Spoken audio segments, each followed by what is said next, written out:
Sounds good. Thank you, Amelia, for the very nice introduction. I don't need to, there's nothing more I really need to say. I think you've covered it in terms of my professional credentials. But yeah, this is, the work I've been doing since I got out of grad school. It's, I'm passionate about it. I believe in it. And before I even jump into any of my responses to the questions, which were all really good questions, I just wanted to point out that the first ingredient that you need for a successful oversight operation is an engaged community. And you guys obviously have that with the number of folks that have turned out tonight. So that's a really good sign. Stay engaged, even when it gets difficult, when there seem like impossible hurdles. The process needs folks to stay engaged. When people disengage, it falls apart and disappears. So I know it sounds like it's a difficult period you guys are all going through right now. But as I was talking with Amelia and Greg before we started, it's sort of a trend around the country right now. A lot of oversight entities are struggling and in a variety of different ways. But it's also not the first time we've seen this. I've been in the field almost 20 years. The field's been around for 40, 50 years, and we've, historically, we've seen these cycles and where we kind of go through this process of building these agencies. Some challenge arises, politics either locally or nationally changes, and there can be some backstepping or some even collapse of the entity. And then community members come back in and rebuild it. That was my first job in Syracuse, was actually a rebuilding office job. The job had existed for 10, 15 years. It kind of collapsed and stopped working. People didn't think it was going to ever be effective again. But the community there rallied around it and rebuilt it. We were able to rebuild it together. So hang in there, keep doing what you guys are doing, and eventually things can get better.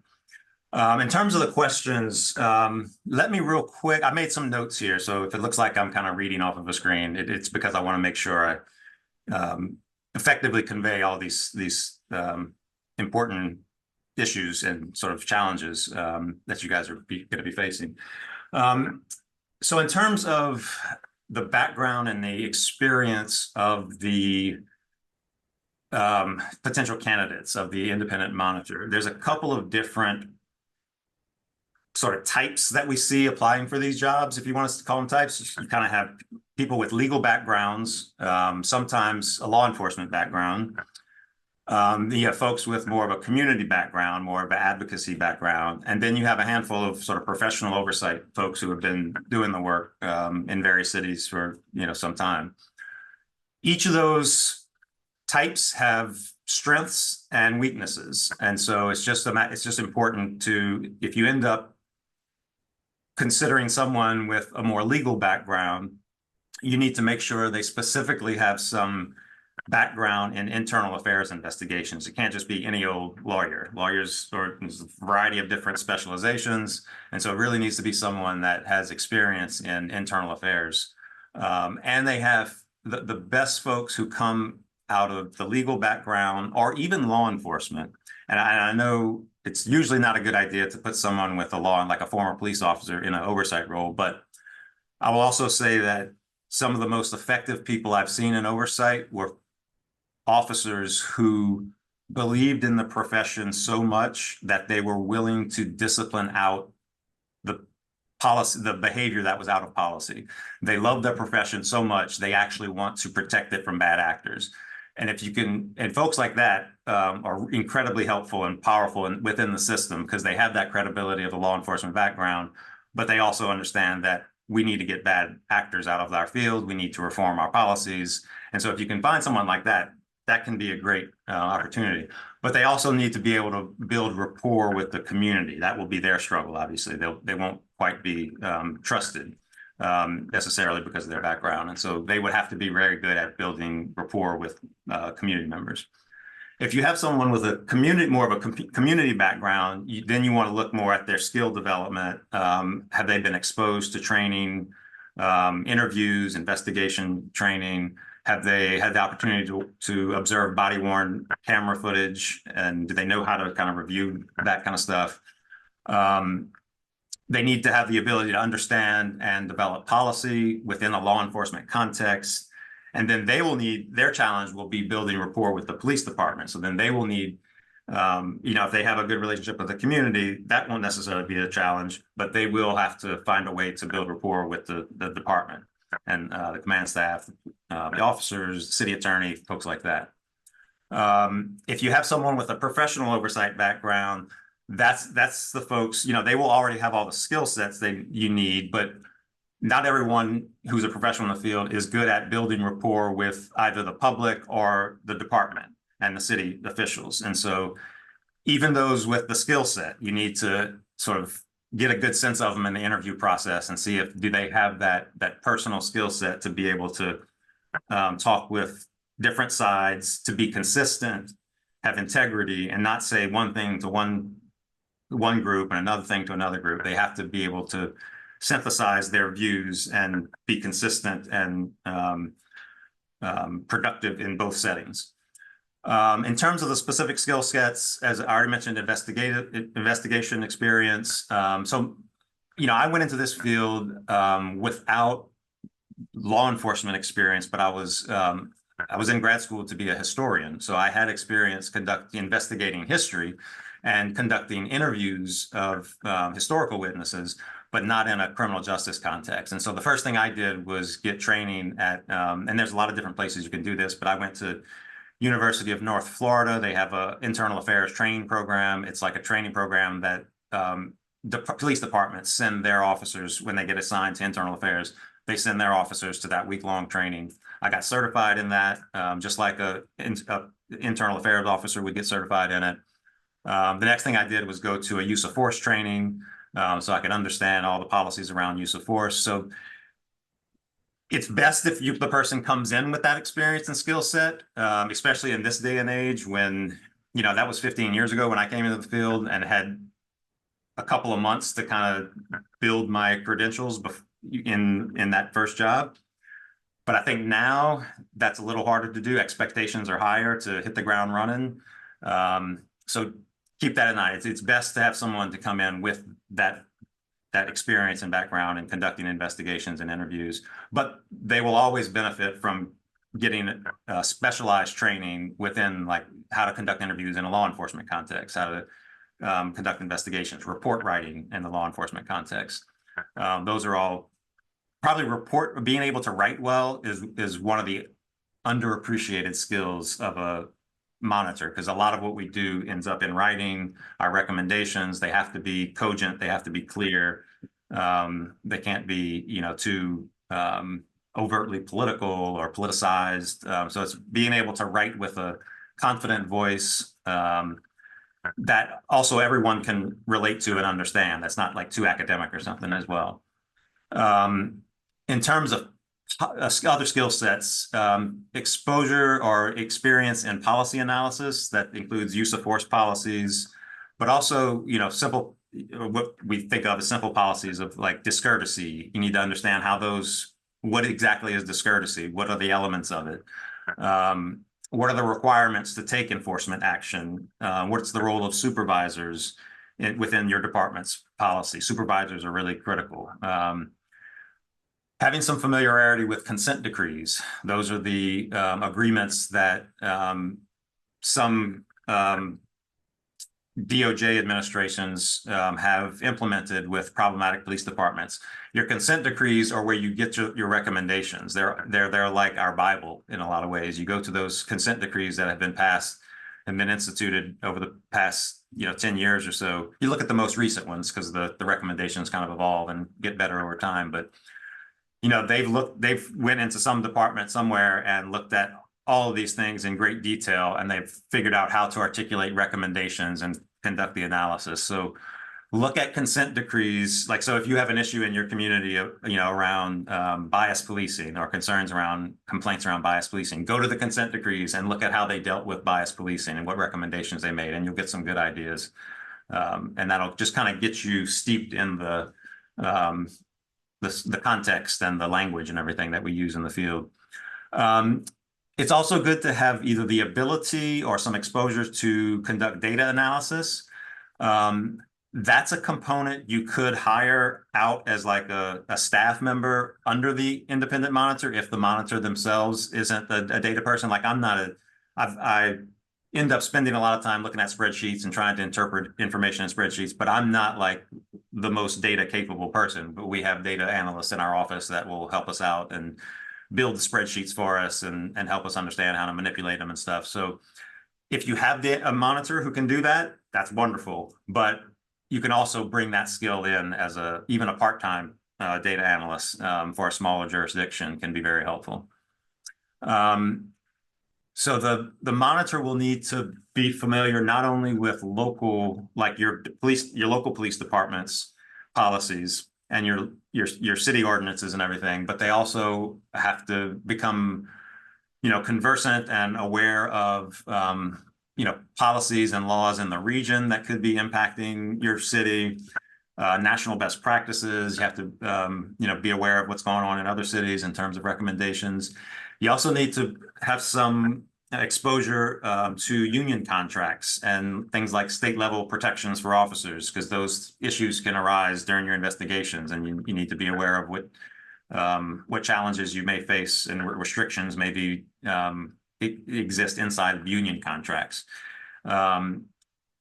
Being familiar with the city's ethics policies, because a lot of things you see in police departments, internal to a police department, separate from their interactions with the public. You can have ethical issues within a police department around race and gender and age, and so all things like that, sexual harassment, and so you need to be aware of the city's ethics policies, and then have a mind for. You want your independent monitor to have a mind for risk management and liability, because part of what your monitor is doing is identifying issues that can get your city sued and cost a lot of money, and trying to address those, not just from a moral perspective, but from a financial perspective. Like it's not sustainable to have ongoing lawsuits, millions of dollars being paid out by a city. And so if you can come to the work looking at it like that, and bring that to the city, like, hey, this isn't just about, making the police chief look bad. This isn't about making the police chief look bad or the city look bad. This is about making sure the public gets a good service, constitutional policing, and also protecting taxpayers from, liability. The other thing I want to say on the monitor, you want to, people have different temperaments and different leadership styles. A colleague in my office here recently wrote an article kind of outlining the different kind of leadership styles that he's observed in the field. And he categorized them as in the following ways: confrontational, compliant, and consultative. They kind of speak for themselves, those terms. Sometimes in some contexts, you have to be more confrontational because of the nature of the resistance. In some contexts, less often these days, I've been in this context though before, where the department is quite good. They take their own internal policies and ethics very seriously, and they're proactive in addressing the problems and identifying the problems and addressing them. In that environment, you can be a bit more compliant, may not be the right word, but not as confrontational. The best place to be, I think, is is called the consultative position, where you're respected and seen as credible by the police department, by the community and the public, by the city officials. And the police department comes to see the monitor as someone they can go to when they have a problem, a question, a policy they want to develop. If you can get your monitor in the position where the department is saying, hey, we have a new policy, we'd like the monitor to review it before we actually implement it and give us your feedback and make any adjustments or provide improvements to it. That's the best place to be. That's the most productive place to be. It's you get the most done for the people, for the public, when you're in that kind of consultative mode. But that's not always possible. Some department leadership, just because of their style of interacting with you, that won't be possible. And so, you guys make an assessment of what is needed in your community. Is it the confrontational, compliant, or consultative type? And then kind of look for that in the candidates, and keep those kind of categories in mind. I can send that article to Amelia if you want, and you guys can just have that. It's a more formal description of what I just said, but it's helpful to kind of think about the leadership style and the personality type that you want in that position, given the context that you're in. So that's all I have in terms of my notes separate from the questions. I'll pause there real quick if there's, before jumping into the specific questions that you guys sent me. Was there anything I said so far that you guys had questions about or wanted more information on, or wasn't clear?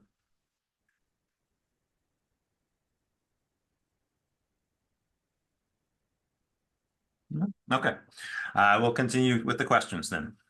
Okay, so the first question revolves around, why?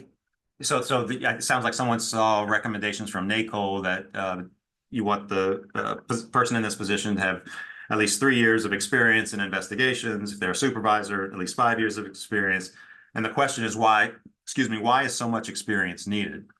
The answer to that is that investigations can get really complicated. And you can actually, if you don't do the investigation in the right order with the right steps, giving the proper disclosures along the way, you can actually tank the case. It could be a case that is absolutely appropriate for discipline, for termination, but you can screw up an investigation so bad that it makes it impossible to discipline the officer or to terminate an officer. That happens. And you sometimes have complicated issues of, hopefully you guys don't see this too much, but administrative violations within like internal department policy violations, but then potential criminal violations. That gets really complicated because you have to separate out the criminal investigation from the administrative investigation. If you mess that up, any ability to discipline the officer can go out the window. You also have legal representation and union reps often in the interviews that you're conducting. That can get tricky when legal representatives, when attorneys or union reps try to intervene in your interview or in your investigation somehow, try to complicate it or sidetrack it somehow. You need to know how to maneuver around that and past that. You can't let an attorney shut down your investigation or your interview. If you have a bad interview, you could end up having to do interviews multiple times, which can complicate things because then the lawyers will start objecting. Well, that question was asked and answered, and so you need to go into these investigations and these interviews highly prepared and not mess anything up. The other reason you need to be very familiar with investigations is because I assume the independent monitor will have access to the internal affairs investigations. The monitor needs to be so familiar with good and bad investigations that when they look at a Madison Police Department internal affairs investigation, they can spot the weaknesses or the strengths of it. And they can say, oh, this is actually a good investigation. Or man, they didn't talk to half the witnesses here. They didn't get this information. They didn't track this down. They didn't ask this question. And so, that develops over time when the more you have exposure to investigations, the better you get at sort of spotting those things. So that's why sort of experience in investigations is so important. I'll pause after that response and just open it up if there's any further question on that or any other follow-up question anyone has on that. But yeah, investigations can be really tricky. You can have multiple officers involved, multiple types of allegations. You might have, like in California, we have what's called POBAR, Police Officers Bill of Rights. It's a state law that we have to be conscious of and how we conduct interviews. And if you violate that, the investigation findings can be essentially thrown out. You also have to be able to conduct them in a timely fashion. You don't want to sit on an investigation too long, or you can't have you guys, I don't know if you have a time limit on the investigations there, but often there is some kind of time, like the investigation has to be completed within 12 months or something. And so if you go past that, again, the ability to discipline the officer can be lost. So very important to have good investigative skills. Second question what are the specific skills required to be a competent monitor? How much skill development and training is needed? We've been talking about a lot about this. I'll try not to repeat myself. Already said investigations, interviews, policy, use of force policies, collective bargaining agreements, good report writing skills, data analysis. Oh, the ability, I haven't mentioned this one yet, to assess training. A lot of what you do as a monitor is attend police departments training to observe how they're training them. Are they training the officers consistent with the written policy? Are the trainers qualified? Or, there's all sorts of questions about the quality of training. And so having exposure to good training helps you spot bad training. Simple as that.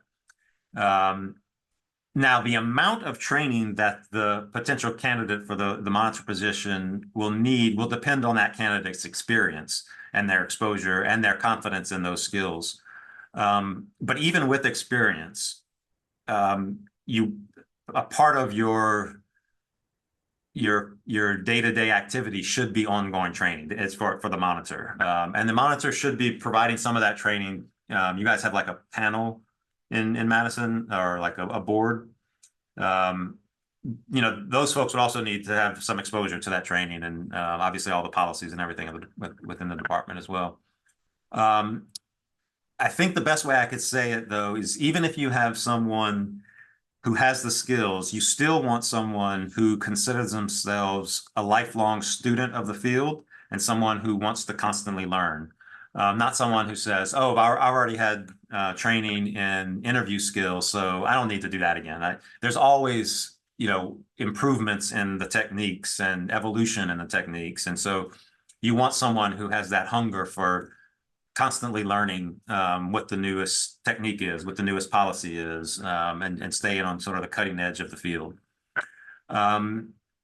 I think it's also a skill to be able, when you're an investigator, to be able to hold information in your mind, information that you're gathering from the investigation, but to not make a determination or not let your mind settle on an easy assumption. You can take all that information in, you can think it's going in a certain direction, but that person needs to be able to hold in that information in their mind. Yeah, it looks like it's going this direction, but I don't know what I haven't found yet, and I might find another piece of information that may completely change my thinking and my understanding of this case or this investigation. So having that ability to hold the information in your head, but not yet make a decision until all the information and evidence is acquired and reviewed. There are some qualities I think you want to look for in a monitor. They need to be able to exhibit integrity, and that means saying the hard things when it's hard and uncomfortable, being able to admit mistakes, because monitors make mistakes. We get things wrong sometimes, and being able to acknowledge that and admit it is important. But the monitor also needs to have the right mix of patience and persistence. Patience, because improvements in police departments or bureaucracies, they take a long time to change, and you need to have that ability to stick with it and not get frustrated. But at the same time, you need persistence to be able to push those issues when things are moving too slowly or kind of falling off of people's radar. The monitor needs to be the one that can be persistent and kind of bring those issues back to the forefront for everyone. The monitor needs to be a good listener and have humility. You can't come into the job thinking you know everything or you're here to tell everyone how to do this. You need to have confidence in your abilities, confidence in the best practices, but you always need to listen to the other side, listen to the critics, whatever direction they're coming from, and have some humility to be able to change a position if someone is presenting a good argument and good evidence. You need to be able to have that ability to say, hey, maybe I didn't have it right, and adopt someone else's well thought out view. The other thing I would say for when you're looking for a monitor, try to steer clear of people who would appear to have political ambitions for elected office. We have seen that more recently. Folks coming in thinking they'll do this work for a couple of years and then run for city council or some other office. that can complicate things when you have someone in the process, either as the monitor or on your panel or your board that has political ambitions. You can't always control that, and sometimes people don't know they have political ambitions until they get into a situation like that, and then they kind of realize, oh, I can do more. And so you don't want to necessarily hold it against someone if they decide to go in that direction. But if you get the sense that someone is there just for political ambition, then that can lead to a lot of problems. So if you do have a good candidate like that, just question them around that and understand that aspect of their life and their ambitions.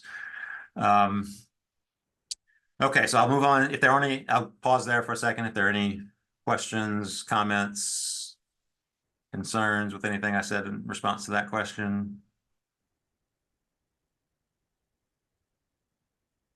No. Okay, so next question was, what arrangement was used when an interim independent monitor was required in Boulder, and how well did that work? And so we essentially, as I think some of you already know, we did a contract, or Boulder did a contract with the office, with OIR, the Office of Independent Review. They're a consulting firm based out here in Los Angeles. I knew them from conferences and everything, and so I had reached out to them to see if they would be interested in doing the interim role as I transitioned to LA. So I think it did work in terms of serving as a stopgap and keeping the operation functioning when I had left. I think it probably went on too long. When they brought in OIR, the city of Boulder was imagining that the hiring process would take about 3 months. It ended up taking a year. And so OIR very graciously, I mean, they were being paid, they're professionals, but they very graciously stayed through that entire process. But I think I wasn't there during the process. Once I had left, they came in. But my sense was that it probably went on a little too long. So if you can keep it to 3 to 6 months, the interim role, that's probably better. But you know, these folks they're very professional, but they were not based in the community.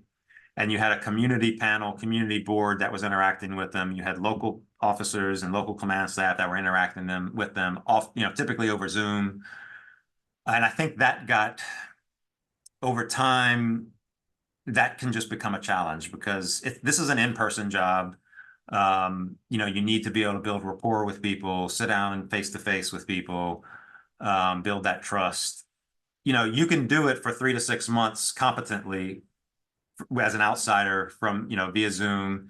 If you're meeting with folks and you're, writing recommendations, you can get the job done. But long-term, the person has to be in place in the community, responding to community members, hearing what community members' concerns are, hearing what the command staff's concerns are directly face to face. So I would say it worked well, keeping it functioning, but don't let it go on too long.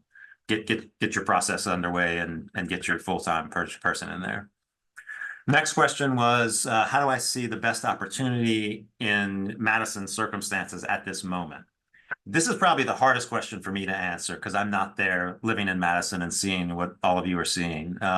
So I can kind of only speak to this in generalities, but I'll say in general, the best opportunities arise when all the stakeholders in your community and in your policing and oversight process have buy-in in the process, and they recognize the need and the benefit for civilian oversight. I know that may sound naive or like a long shot. I don't know the situation that well there in Boulder, but the best opportunities come around when you can get the buy-in of all the stakeholders.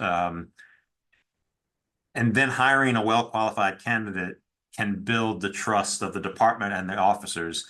That can make a real difference. If they can see in the monitor, okay, this person knows what they're doing. They're not out to just, as they say in their world, get a bunch of scalps, try to just get a bunch of officers fired or something. Once they realize that that's not what the monitor is about, that the monitor is actually about, ensuring appropriate discipline, ensuring proper policies and training, and actually the monitor helps professionalize their department and makes it a better place to work. If you can get the department members to see that, that's probably the biggest opportunity and opening you can have, because then their resistance and their defensiveness comes down, and you can become productive and start getting the work done. But yeah, probably one of the best opportunities is if you can hire a monitor who can speak credibly to all sides, community members, command staff. And that's hard. That's a lot easier said than done. So most people are better at one or the other. And then just getting off to a good start is important. Kind of hitting the ground running. If particular challenges arise early on, addressing those challenges, getting everyone who's a stakeholder in the process to help solve that problem together, and getting that monitor off to a good start is really important. If you get off to a bad start, it can kind of snowball from there and be hard to recover from. So that's the best I think I can say without really being there in Madison and knowing exactly the day-to-day challenges that you guys have been through. But if we get into the question and answers, if you guys have more specific question around that, please feel free to ask, and I'll answer it the best I can. Next question was, what are the top skills and qualities for the consultant and the long-term employee that would help them complement each other? So as I said, OIR, they're professionals, and any consultant you bring in should be professional. So they're going to know the basics of the field, how to do they're going to have the skills. They're going to know how to do the investigations. OIR in particular, they're very professional. They've been doing this work for many years across the country. They know policy. They know all the investigation techniques, union contracts. They're familiar with all that. So I don't think you'll have a concern in terms of making sure the consulting entity has the skills. I think what you'll need in the long-term employee, which there'll be a period once you make that hire, there'll be a period, sort of a handoff period, where they kind of have to interact with OIR or whatever consulting firm you guys go with, learn what they had been going through, what their challenges have been. But that person will be more effective in the handoff from the consultant if they have had exposure in the field, if they have familiarity with the issues. They don't necessarily need to be an expert, but they need to have some familiarity, and they have to have that desire for constant learning and training, as I was talking about earlier. And if they're a good writer and a decent public speaker, I think that handoff can be pretty productive and fortuitous or effective. I said it's important to have good public speaking skills from your monitor, but that's not necessarily the most important thing. The skills and knowledge of how to run the office and do the work is the most important. It's good if on top of that you can have someone with good public speaking skills, but be careful of hiring someone who is kind of all public speaking skills. Like, there are folks who are just really good at public speaking. They're very compelling, but then they don't actually have the skills to do the work that the office requires. And that's not a good place to be in. So choose substance over form is what I'd say for your long-term hire. Make sure they, don't worry too much about the superficial traits. Gender, ethnicity. A lot of times I see a lot of community groups feeling like they have to get a person with the right image for the job.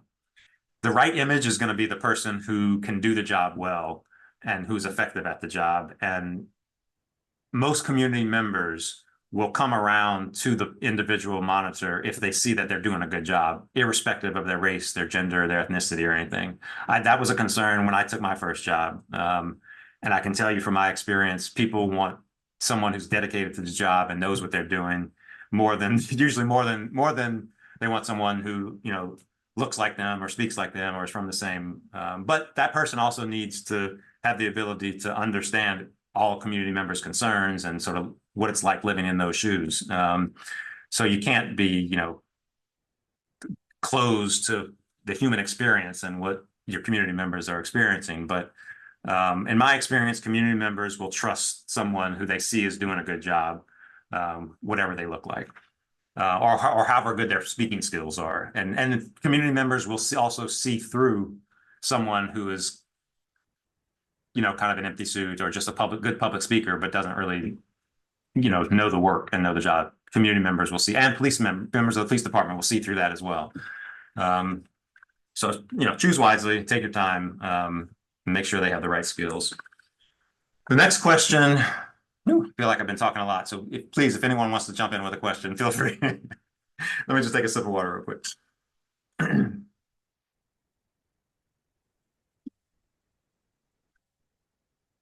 Are there good, the next question was, are there good examples of healthy working workflows or divisions of labor between all the various parties and stakeholders in your oversight system? There are. It often takes time to develop and to get to that point. But here in LA, we traditionally have had a pretty healthy working relationship with the police department and internal affairs. It didn't necessarily start off that way. The first initial years were difficult. There were battles over access to information and authorities and powers and everything. But that was worked through, and now we do have a good working relationship. Here in LA, so the division of labor is that internal affairs investigates individual complaints against individual officers. Once that complaint is completed and the community member gets the outcome, if they don't trust that investigation or have concerns about that investigation, they can then appeal to our office for a case review of their case. We'll review the case, and if we find weaknesses or deficiencies in the investigation, we can do what we call a kickback to the internal affairs. We send it back with our analysis saying, hey, you didn't ask these questions, you didn't interview this person, you didn't gather this information, please do so. And then that'll help, they'll typically they will return to the investigation if it's not out of statute and do those things we ask them to do. We take the investigations that are complaints against the chief of police, complaints against internal affairs members, or if there's a potential conflict between internal affairs and a particular investigation because members of internal affairs or you're too close to the people or have family members or something. It's a big internal affairs operation here, so they can usually find someone who doesn't have a conflict. But if it's a larger conflict, institutional conflict, that's when our office will come in and do the investigation itself. But then our office also does, the large database reports where we're looking at policies and procedures and making, large scale recommendations around those things. And so we also have a use of force section that actually responds to officer involved shooting incidents where internal affairs is there. And so we have staff that arrive on the scene, work cooperatively at the scene with officers, get the briefings immediately from what's happening on the scene. They go into the mobile response unit. They get access to all the information that any investigator would need to get. So we have a good relationship. In other cities, you have. So in New York, there's a division of labor in terms of like the internal affairs operation gets certain categories of cases, and the civilian investigative agency there is called the CCRB. They get a certain category or type of cases, and that's sort of agreed upon ahead of time. And so a complaint comes in. Sometimes a complaint will have multiple different types of allegations, and so you can sometimes have a case where the internal affairs shop is investigating certain allegations within the complaint, and then the civilian entity is investigating other allegations within the complaint. But that has to all obviously be sort of identified beforehand and sort of laid out in your ordinance or in your charter or whatever is your sort of enabling legislation. So yes, there are examples of, and I would say also in Boulder, I had a very good working relationship with the internal affairs operation there. So yes, that exists. That is a thing. It's not destined to always be conflict and mistrust. You can get to a point where there is a good working relationship and there's an understanding of the division of labor. This is our role. This is your role. And that I'll say a little bit more about that when we get to, I think, the last question had something to do with sort of protecting the process. So I'll kind of return to that issue when we get to the end. But the other thing I would say, there's in this question, there was a aspect about community nominating organizations. So I will say in my experience, having a community nominating process can introduce challenges. I'm curious about the setup there in Madison, like what does that mean, the community nominating process? And maybe someone can answer that for me so my response can be more informed based on what the actual setup there is in Madison. But is it community members are nominating candidates for the panel and then they're selected by a mayor or a city council, or is the panel selecting them? How's that working there in Boulder? I mean, I'm sorry, in Madison. So the majority of the Police Civilian Oversight Board are nominated by a designated set of partner community organizations. Okay. Each of those organizations nominates two individuals, and then the mayor and council leadership choose one of the two. Okay. So it keeps, most of the, in a way, power in the hands of the community organizations, and they're specifically organizations that tend to represent marginalized groups. Yeah. No, that's good. I think that's actually a good balance in terms of having the community groups select the nominees, but then getting the mayor and the council buy-in on the approval, because it can go badly if you just have community groups that are sort of over the objections of the city, forcing someone who's like a very vocal critic. You need those critics as part of the conversation, but it can rupture the trust and the relationship with the city, unfortunately, and the police department. So it's good that they have a role in helping select the process, because you could say, well, hey, you selected this process too. This person wasn't just forced on you. And so that's good. That gives them some buy-in, that encourages them to look at the candidates carefully and want to eventually work with those folks because they're part of the selection process. So I think that's actually a good balance. I've seen other situations where the ability to make the appointment was totally in the hands of the panel, the community panel themselves, without any role for city council members or city manager or mayor or anything. And in that situation, it felt like you kept getting folks who were selected more and more for their confrontational posture. And I think that made things more difficult as it went on for that jurisdiction. So I think, having reasonable folks with open minds is the most important thing you need. I would say on your panel, don't worry too much about people's individual political leanings. One thing I was surprised about when I came into the field was when you select community members and then you give them the evidence and the information from a case file, most people react similarly to seeing overt police abuse, whether they're liberal, conservative, middle of the road. When you have the case in front of you, your politics don't tend to matter.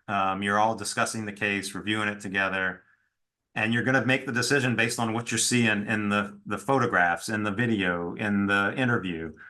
And so your kind of politics end up kind of becoming less important. So being reasonable and having an open mind and being a critical thinker and being someone who likes to see evidence and information and data, those are probably the most important skills to have within the community members who are being nominated to the panel. I think, yeah, see a hand up. Go ahead, Doug. And I can't see everyone's image, so if I'm not seeing someone with a hand up, please just interrupt or let me know. Doug, I think you're muted. I can't hear you.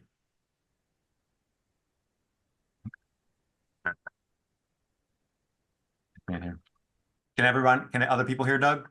I can't, but Doug, also feel free to type into the chat if that works. You look unmuted from my end. Yeah. But if you're having trouble, feel free. And there are some questions in the chat. You can skip over mine if you want, but people have already started asking questions in the chat too. So Doug, feel free to type your question in the chat. Okay.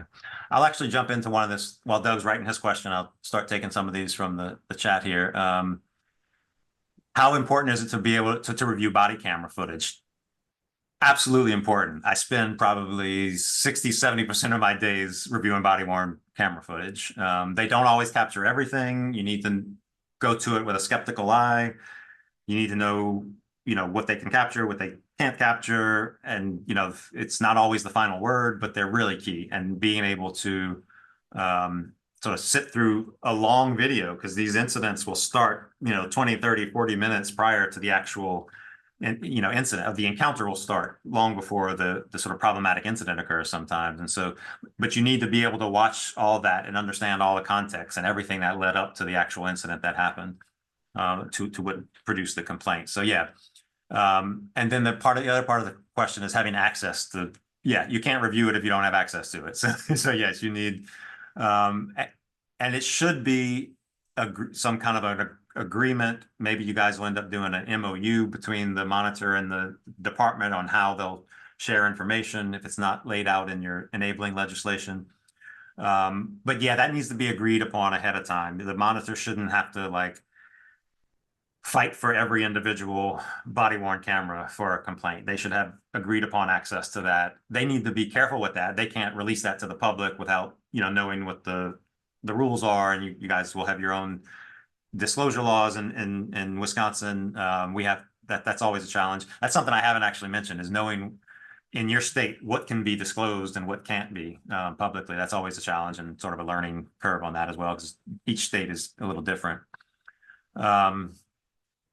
But yes, getting access, having some agreement where you have access to the body-worn camera footage is key. That has been a big fight in a number of different cities. In New York, oh, your department does not wear body cameras. Well, then that makes it difficult to get access to body-worn cameras and to review them. So that would be, in my mind, one of the first recommendations from the new independent monitor was, hey, invest in some body-worn cameras. And officers will be shocked. They will end up liking the cameras, because officers will suddenly realize when you have the cameras that, oh, actually, this protects us from false complaints or from things that someone misinterpreted but didn't understand the whole context. And the body camera, you know, as much as it helps officers, as much as it hurts officers. You know, if the officer did something wrong, it's going to capture that. But they're also a great training tool. You know, when you see an officer handle a situation really well, now you have it on video and you can show the rest of the department, hey, look how this officer de-escalated the situation. Look how they used their language and their tactics to help calm this person. Look how they brought all these other resources. Like that's helpful for young officers to see, or even experienced officers who may not, you know, have sort of, you know, haven't kept up with their skills. You know, it's a great training tool. So, and look, when people, you know, officers also discovered that they like body-worn cameras, and prosecutors have discovered that body-worn cameras are good because they capture evidence in crimes when officers arrive. And so it's a balance. You know, they're not the end-all be-all. They're not only good for oversight. They're not only good for prosecutors. You know, it's a mixed bag, but they're absolutely key. And I can't imagine trying to do this work today without having body-worn camera footage. It improves your ability and your insight, your visibility into what happened so much. It gives you, you know, the tone of voice, the way people look at each other. That's all critical to your investigation, understanding how that dynamic unfolded. If all you have is an officer or community members write up about their perspective of how it happened, you know, there's always at least two sides to the way an incident occurred. There's usually more, but the body cameras allow to cut through some of that and say, oh, well, no, the officer's tone was actually appropriate given the threat that they were seeing, or the what they were interpreting as a threat or whatever. And so it gives you all that context. It's critically important. So yeah, I would encourage the city to get them, and they're an initial investment. They're not cheap, and the long-term storage issues are there, but it's getting cheaper as time goes on. Yeah, it's sort of a key tool in the process right now. Pamela, I see you have your hand up. Get turned on here. Actually, my question's been in the chat for a while, but it seemed Okay. like you weren't. So, I wasn't. so you could just read it from the chat.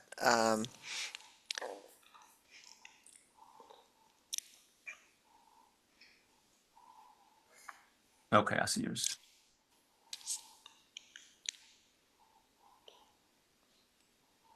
Very small pool of qualified people. Yeah. It is difficult to hire. Yeah. So the pipeline, I'm glad you raised that.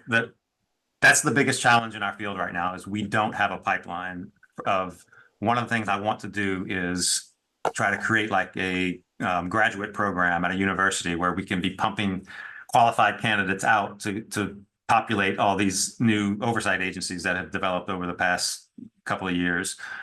We don't have anything like that. There's one program at John Jay College in New York, but it's not really focused specifically on police oversight. So what ends up happening is you end up trying to kind of either steal someone who's already in the field from another city, or picking someone who has some of the components and qualities that you need, but understanding that they don't have them all, and then putting in place immediately a path for them to acquire those additional skill sets that you need them to have.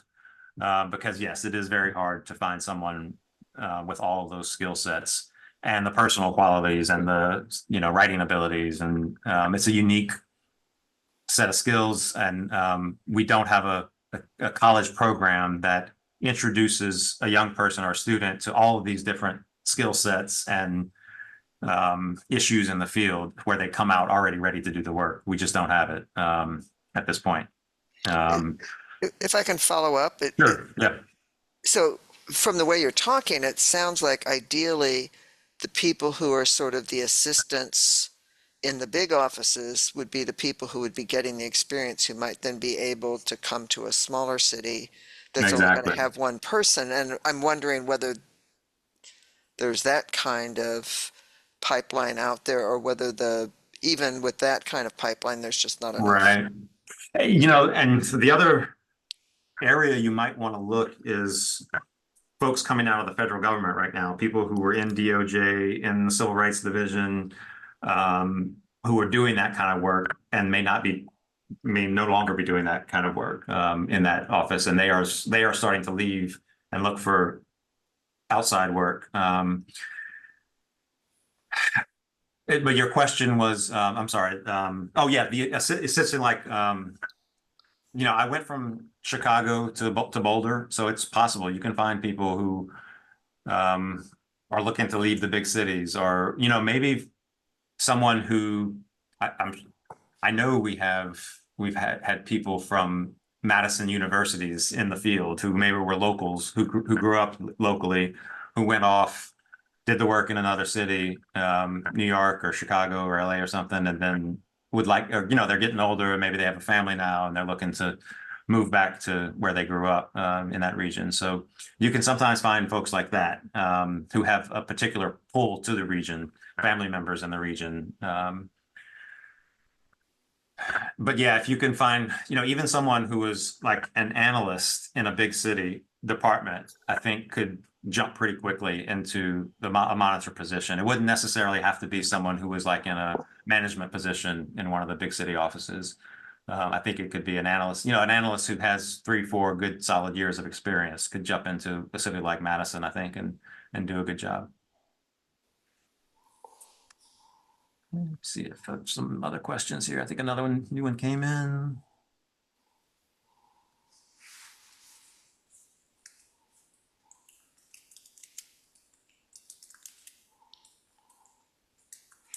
Doug, enjoy your concert. Well, I'm sure they're recording, so there should be some transcripts that can be done. I'm happy to read it if you'd like. I saw them come in the order. I see the most recent one that came in. Do you have any sense that trends at the federal level may lead to efforts to dismantle these oversight agencies, either directly via funding threats or through coordination with state legislatures? That's a worry. That's definitely a concern right now. I think it would come more through the latter, coordination with state legislatures. That's what we saw in Florida. The state of Florida passed legislation that essentially eliminated all of their oversight entities. So that can happen. It creates a certain political context where I think what's happening at the national level creates a certain political context that is not good for oversight agencies. But on the plus side, the federal government has no real authority over local oversight entities. That's in the control of your city council, of your voters. Often, you can have efforts, like I said, in Florida, to shut the whole state down in terms of oversight. That's where you see, like, usually if a community like Madison has built an oversight process, you guys aren't going to dismantle it. You're going to have enough political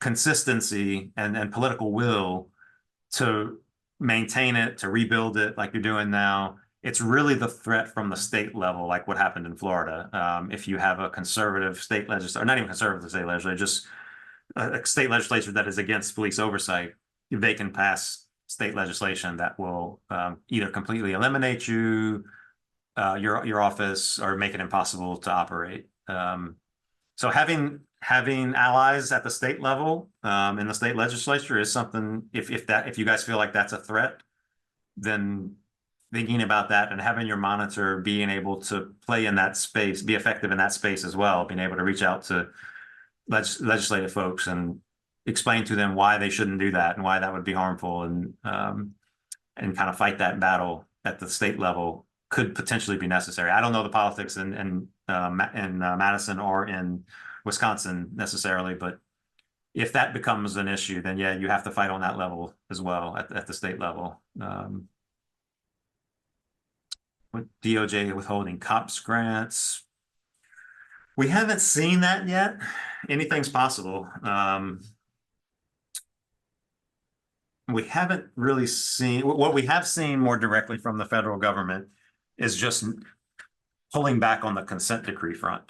Not starting new consent decrees, ending the existing consent decrees. And so that's certainly a blow, because a lot of some oversight entities can be created through the consent decree process. The consent decree will actually require the creation of some kind of civilian, at least a panel or a oversight entity.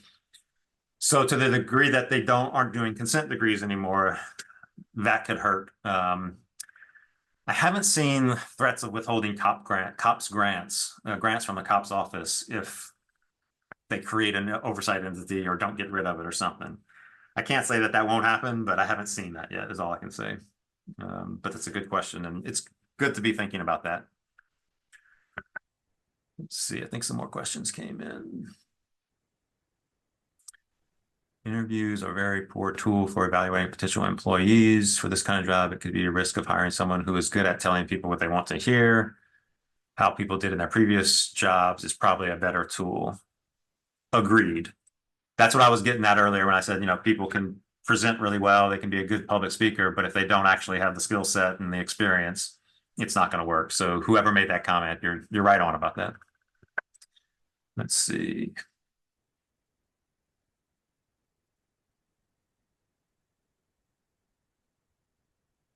Question from the head of HR. To what extent is a legal background required in an independent monitor? How much weight should be given in hiring an independent monitor to the candidate being an attorney? What if the candidate has a very strong investigative background, but not extensive legal background? I would say prioritize the investigative background over the legal background. It's not that critical to be an attorney to do this work. You need to have access to good attorneys, but it's not necessarily to be. I'm not an attorney. I didn't go to law school, and I've been doing this work for almost 20 years. We've had more attorneys come into the field, and we've seen some, they are good prosecutors, maybe, or they're good at one thing in a prosecutor's office or something, but they may not necessarily have the experience in the field to conduct investigations and to understand, how investigations unfold. And certainly an attorney with investigative experience who's been conducting investigations, that would be a good hire, if they meet all your other criteria. So I wouldn't say, avoid an attorney, but it's just being in it. Like, there are lots of different types of attorneys out there that specialize in things that have nothing to do with, criminal justice and police oversight, and that's not helpful. So the right attorney with the right experience could be really good. but it's not the most important thing. You could have a really good monitor who's a good investigator, who can connect and build rapport with all the different community members, who understands policy, who's a good writer, but may not have a legal background. In that situation, what you can do, there's a couple of different options. You can have an assigned attorney within your city attorney's office. I've had that set up before, but what you need to do in that situation is that needs to be a special assignment for that attorney. They need to, the rest of their workload needs to be structured in a way where it doesn't create conflict. So they can't also be consulting on defense for police officers in lawsuits. They have to be walled off from that. They have to be kind of dedicated to being the attorney, providing legal counsel for the oversight entity and for the independent monitor. And they have to be kind of walled off from the rest of the city attorney's office in terms of, not from everything. They can be work that is completely unrelated to this that they can still work on, but you don't want them having conflicts of interest. So that can work in the right situation. You can also have outside legal counsel. I've also had that. And I've had the combination of the two, where we had the city attorney's office providing an assigned attorney providing legal counsel for day-to-day kind of routine procedural stuff. But then if there was ever a conflict of interest and we needed outside counsel, I had a little pot of money, $20,000 or so, not a lot, because you're not like looking to, have some big lawsuit or, big legal conflict, but there may be may be moments where you need outside independent legal counsel. There's a conflict of interest with the city's attorneys. And so you need to have that ability to go to your own counsel that the monitor selects. The city's going to pay for it, but the monitor needs to be able to select their own legal counsel if they find themselves in some kind of difficult conflict where the city doesn't want to provide something that's required to be provided based on your ordinance or your legislation. That needs to be worked out, and lawyers can help work through that. And the monitor needs to be able to choose someone that they trust in a situation like that. So yeah, being an attorney, I don't think is necessarily required for the job. And sometimes it complicates the job. I've seen some attorneys who, they're not that interested in what the public has to say, or they talk down to command staff and the police department, and they think they're smarter than everyone else. So just being an attorney doesn't mean you're going to be able to do a good job at this in this field, but you want that mix of skills that we've been talking about. Have you ever had a civil attorney with a good understanding of municipal law on hand for second opinions for those times when union and city attorneys are involved? Yeah, that's essentially what I was just talking about. Having your assigned attorney who has some expertise in that realm can be very helpful. But then you can kind of get to the limits of that relationship and then need to go to get a second opinion or get some outside legal counsel. What special restrictions are placed on when requesting, receiving, and handling records? That's very sort of jurisdiction specific. Here in LA, we don't have any real restrictions on any records. We have direct access to body-worn camera footage. We have direct access to all the documents within the complaint system, all the investigative records. To do this work properly, the monitor should not really have any restrictions on what they can see. Now, restrictions on what you can release to the public, that's a whole different question. And that's going to be governed by state law and, your version of freedom of information laws in your state and everything. And your monitor needs to be very familiar with that and may need some assistance from city attorneys or outside counsel to interpret that and make those decisions. But yeah, you ideally you want to write your ordinance or your charter or whatever your enabling legislation is in a way that gives the monitor's office direct access to that information. I've seen some legal setups where they give the oversight entity subpoena power to subpoena records. If they're not going to give you direct access, then yes, you should have that. But having subpoena power is not actually the ideal way to do this work. You don't actually want to have to go to court every time you need to request a document from the department and they don't want to give it to you. So I always encourage cities to just write the access into your legislation, into your charter, into your ordinance. You can give subpoena power as a fail-safe, but we really don't want your oversight entity having to file subpoenas every time they need records. That should be a regular part of the process. And it's hard to build trust. It's hard for the monitor to trust the city and the police department if they're withholding records. And so the more they can share with the monitor, the more the monitor can understand the conclusions they're coming to, the perspectives they're coming to, can participate and help in, back in that consultative mode with the department. That's actually a much better place to be than constantly fighting over access to records. That's not productive. It usually ends up in court.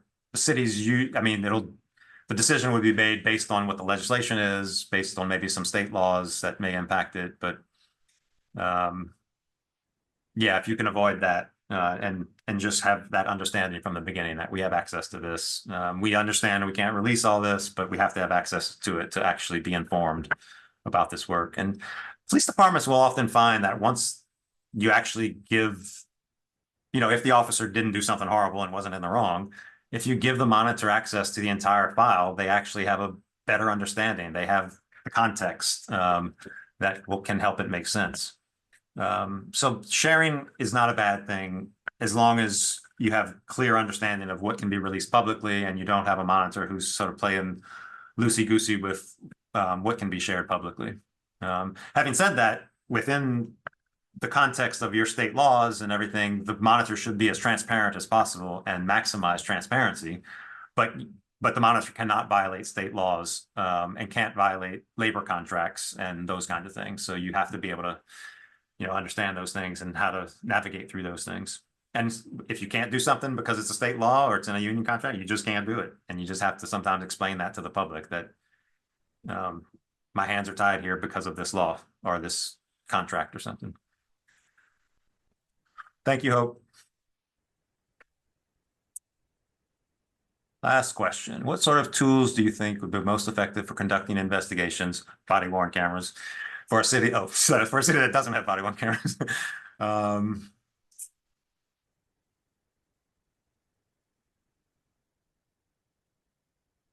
That's tough. I mean, there is really no substitute for body-worn cameras. Cities nowadays, some more than others, have CCTV, and businesses have cameras, and individual homes have Ring cameras, and everyone has a cell phone.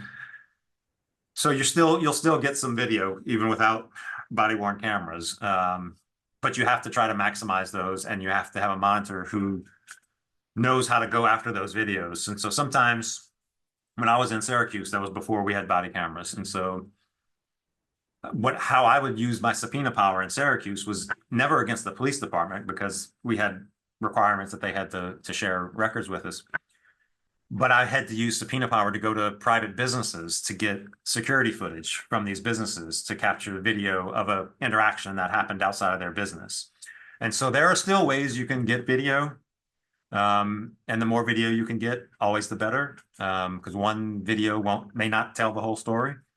And it may even be misleading. One video can sometimes be misleading. So, and that's where the body cameras come in. When you have body cameras, and all officers wearing them, you'll have 3 or 4 officers on scene. So you'll end up with 3 or 4 different visual perspectives of how something went down. And so it's a much better from an investigative perspective to be able to say, I know what happened from this angle. I know what happened from that angle. I know what this officer could see. I know what this officer couldn't see, and why they thought what they thought because they couldn't see from their angle. And you can't get that without body cameras, body-worn cameras. You're assuming you're trying to make the best of the limited information that you have without body cameras. Having said that, body cameras won't always capture everything. Sometimes we have footage and we still end up having questions that don't get answered. So it's not perfect, but it's much better than without cameras, body-worn cameras. Let me just look through my notes real quick, see if there was anything else I haven't addressed that I wanted to.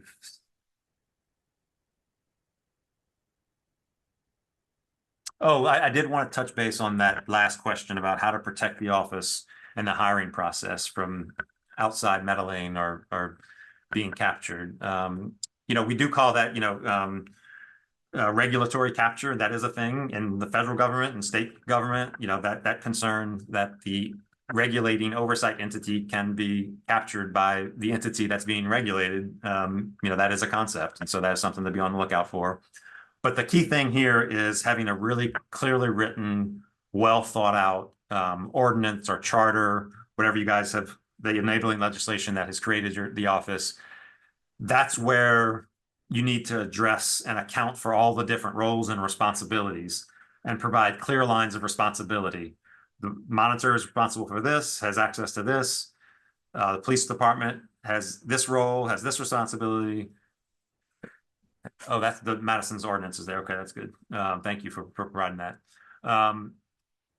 And so having that clearly delineated in your ordinance is the first and foremost, the most important thing. Any issues you leave unaddressed or unresolved in your ordinance will come back to haunt you at some point. They will come back and become a problem. A case will arise where that reveals the conflict or the contradiction or the confusion, and then you'll be in the middle of a case and you won't have that ability to change it or to clarify it. So making those roles as clear as possible and those responsibilities as clear as possible from the very beginning in your ordinance is key. Outside counsel for conflicts of interest we talked about.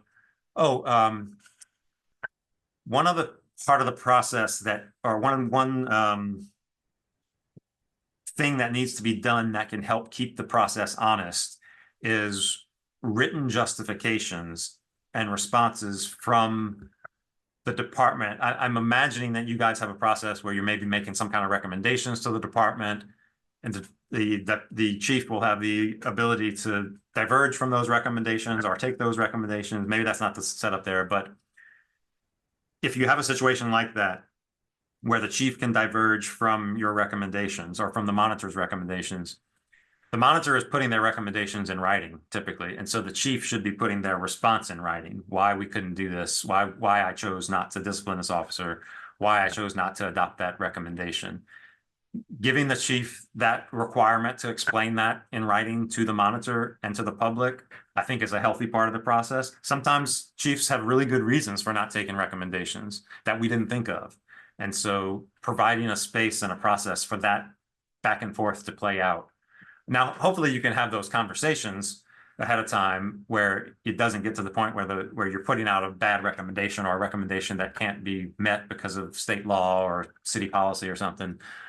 So you should have that back and forth beforehand, but giving the chief or the final decision maker that ability to, and that requirement and expectation to write down their justification for their decisions, it just brings clarity to the process. It stops people from making assumptions about why decisions were made, and it gives people something real to take away from what, the decision, and not just wonder, why was that decision made that way? Already said, appoint independent people to the panel who are respected by both the community and community members and elected officials. Make the hiring process as structured and transparent as possible.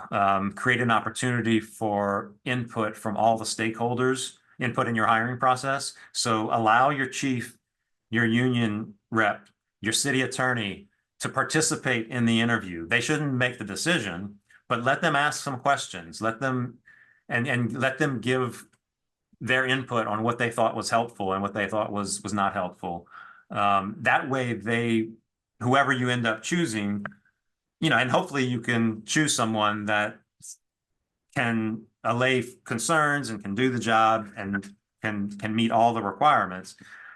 But giving the city stakeholders and the police department some role in that process gives them some skin in the game and gives them some investment in the process and makes them care about it and makes them more likely to come back to the table and keep talking when issues are difficult.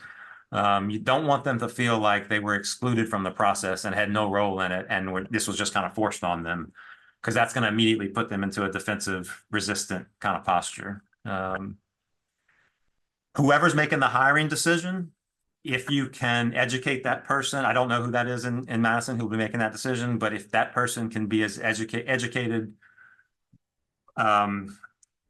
by you all as much as possible on the role and the methods of oversight, and even if you can get that hiring person to attend the NACOL conference and let them see everyone in this field, see what the conversations sound like, see everything that you learn at a NACOL conference, that will inform them and help them make a better decision and make a good decision in that hiring process. So I will stop there. I feel like I've gone over time and probably talked a little too much, but if there are any other questions or anything else you guys want to talk about, I'm happy So to. somebody William sent me a private message with a question that's actually a good question. And Okay, I can I know just say, let's do one more question, and then I don't want to keep Joey any Yeah. longer because it's. I do we're have an trying to hour and a half discuss. drive home. Yeah, yeah. So, and Um, Joey, it's also something, if you feel it's too long to answer, that if you want to answer it through email or something, that's fine too. Sure. Thank Yep. you so much. Yeah. Absolutely. Sorry, Pam. Sorry, the question was about the requirement that the interim cannot be a candidate for the full-time position. And William, at least, so you did sort of talk about that, but I think William is expressing the opinion that it seems like a bad idea, but. A bad idea to have the person who serves as interim then also serve as permanent. Or I'm not sure what William's point is. He sent it as a private message to me, not as a public message. That's why I'm trying to read it. It seems like a huge issue. Anyway, so the rule we're operating under is that they cannot be a candidate, right? Yeah, that the interim cannot be hired as the permanent, and people have issue with it because of how rare these skill sets are. Or I shouldn't say where, like the combination to be able to walk into an office, set it up. So having an interim that can't, and then having to hire a consult with the interim, and then having to hire a permanent. So you've got 3 people there that you're using up, and 2 of them can't be the permanent. So that's the concern that we've had about that rule. Okay, and it's, okay. And it's not replicated anywhere else in the city to our knowledge, like the interim chief was able to apply to be the chief, so. Yeah. I guess my other concern is that it feels like maybe, I feel like there's already some waning support for this. And so like, if you have a bad interim, like, I just worry that this is a model that is going to create a situation where it's hard to get really good candidates. And that if this drags on for 6 more, like, I just worry about eroding the support for this position in general that I know people have fought really hard for. Yeah, that's a fair concern. It's going to depend a lot on the person you choose as interim. So do I understand correctly? You'll have an interim, but then you would also have a consultant like OIR assisting them. Correct. So they hired an interim. So there's an interim to the interim who's currently the HR head. Okay. Right. And then that person is the hiring manager. Her name's Erin, with 3 or 4 members of the Police Civilian Oversight Board, who are then charged with hiring an interim monitor, who then cannot apply to be the permanent monitor. And a lot of people pushed back. So now what we're hearing, what they're willing to do, Erin, the HR interim to the interim, is have the interim monitor take more of, like, if they can only find somebody who can do essentially office management, then they can get a consultant who has the experience to set up an office, because that's never been done. Nobody's ever come in and set up the independent monitor office, who knows what they're doing. And while the PCOB did recommend it in the past, the recommendation was not taken up. And so they didn't have someone come in to set that up, so that the hired independent monitor could come in and have an office set up. So they agreed to have the interim now the consultant to set up the office and work through the complaints that are piling up. And then together, they would be the manager, or maybe just the interim would be the manager to hire the permanent. You know, it is possible that, I mean, the consultant could be a hiring manager too. But there is this rule. So the interim monitor cannot apply to be the permanent.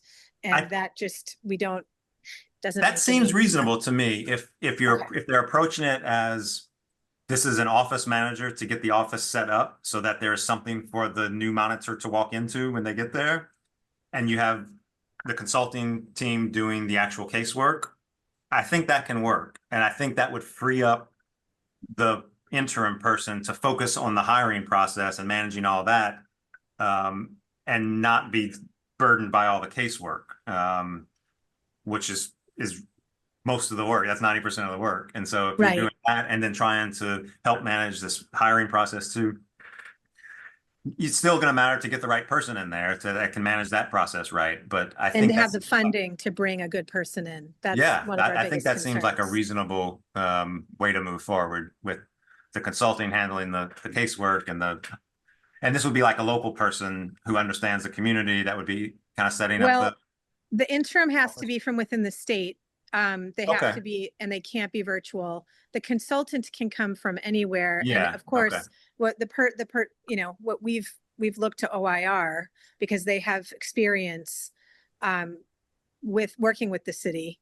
And they've got people obviously that can walk in and set the whole thing up and communicate and open the channels and all of that. So that is what our hope is anyway. So no, that seems like a good path forward. Okay. JD, do you have a question or because I don't want to keep Joey any longer. Exactly. I have to leave as well. I just wanted to say hello, Joey. Good to see you. How you doing? And I thank you so much for making time for us. Absolutely. Thank you guys for making time for this work and for this important role that you guys have to keep pushing forward. So thank you very much for making this All right. time. All right. Well, you have a good night. Thanks everybody for being here.